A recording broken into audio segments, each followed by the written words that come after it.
Hello, നമുക്കിന്ന് ചക്കക്കുരുവും മാങ്ങയും മുരിങ്ങക്കായും കറി വയ്ക്കാം.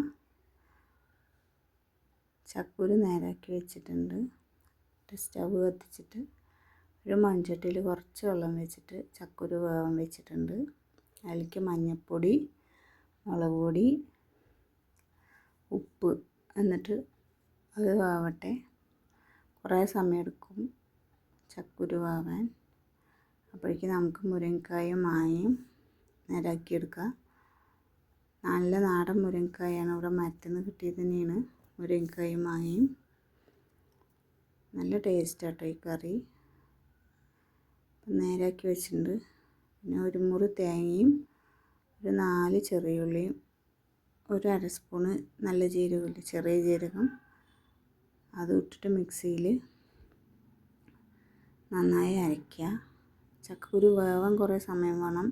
ഇപ്പോൾ ഗ്യാസിൻ്റെ ബുദ്ധിമുട്ടായതുകൊണ്ട് എല്ലാവരും കുക്കറിൽ വേവാൻ വെച്ചാൽ മതി. നല്ല വേഗം വേവുന്ന ചക്കക്കുരു ആയതുകൊണ്ട് ഞാൻ മൺചട്ടിയിൽ വെച്ച് എന്നേ ഉള്ളൂ. അപ്പോൾ തേങ്ങ നന്നായി അരച്ച് വെച്ചിട്ടുണ്ട്. ഈ ചക്കക്കുരു വെന്താൽ നോക്കാം.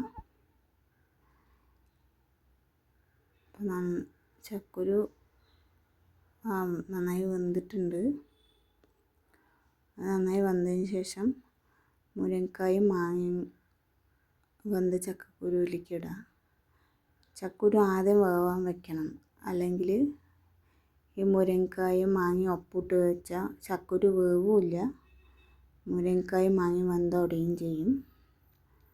ശേഷം വെള്ളം പാകത്തിന് ഒഴിക്കുക. എന്നിട്ട് കുറച്ച് ഉപ്പില്ലെങ്കിൽ കുറച്ച് ഉപ്പിട്ടിട്ട് വേവാൻ വയ്ക്കുക. കുറച്ച് വേഗം വേവും ചക്കക്കുരു മാങ്ങയും. മാങ്ങ പുളിക്കനുസരിച്ചിട്ടാൽ മതി. ഞാനിപ്പോൾ 2 മാങ്ങ ഇട്ട് പറഞ്ഞാൽ പുളി കമ്മിയുള്ള മാങ്ങ ആയതുകൊണ്ടാണ്. ചില മാങ്ങ ഒരു മുറി ഇട്ടാൽ മതി, ചിലത് ഒന്നിടണം.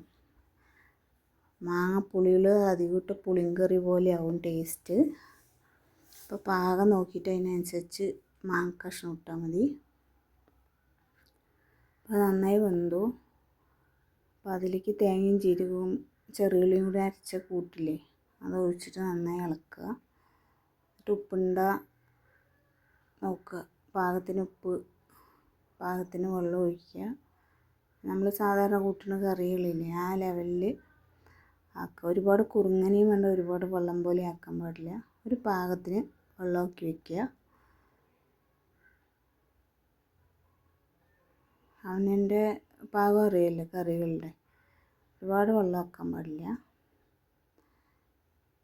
ഉപ്പുണ്ടാകും നോക്കുക. ഉപ്പൊക്കെ പാകമായതിന് ശേഷം നന്നായി തിളയ്ക്കുമ്പോഴേക്കും നമുക്ക് കടുക് വറുക്കാനുള്ളത് വെക്കാം. അപ്പോൾ ചെറിയുള്ളി ഒരു 4 എണ്ണം അരിഞ്ഞ് വെച്ചിട്ടുണ്ട്. ഒരു 2 കപ്പളം മുളകും, കറിവേപ്പില ഇല്ല കേട്ടോ. അപ്പോൾ കപ്പളം മുളക് പൊടിച്ചിട്ട് വെളിച്ചെണ്ണ ഒഴിക്കണം. വെളിച്ചെണ്ണയാണ് നാടൻ കറികൾക്ക് കടുക് വറുത്ത ടേസ്റ്റ് ഉണ്ടാവുള്ളൂ, മണവും. വെളിച്ചെണ്ണ ഒഴിച്ച് കടുകിട്ടു, പിന്നെ ചെറിയ ഉള്ളി ഇട്ടു. കടുക് പൊട്ടിയതിന് ശേഷം ചെറിയ ഉള്ളി ഇട്ടു. പിന്നെ 2 കപ്പളം മുളകും പൊട്ടിച്ചിടുക. എന്നിട്ട് ഈ തിളയ്ക്കുന്ന കറിയിലേക്ക് അത് ഒഴിക്കുക കേട്ടോ. എന്നിട്ട് നന്നായിട്ട് ഇളക്കി വയ്ക്കുക കറി. ഒരുപാട് ഇനി ഓഫാക്കുക കേട്ടോ, ഇനി ഫ്ലെയിം ഓഫാക്കുക. ഇളക്കിയതിന് ശേഷം നല്ല ചൂട് ചോറിൻ്റെ കൂടെ കഴിക്കാൻ നന്നായിരിക്കും. ഇനി അടുത്ത വീഡിയോയിൽ വരുന്നവരെ ബായ്.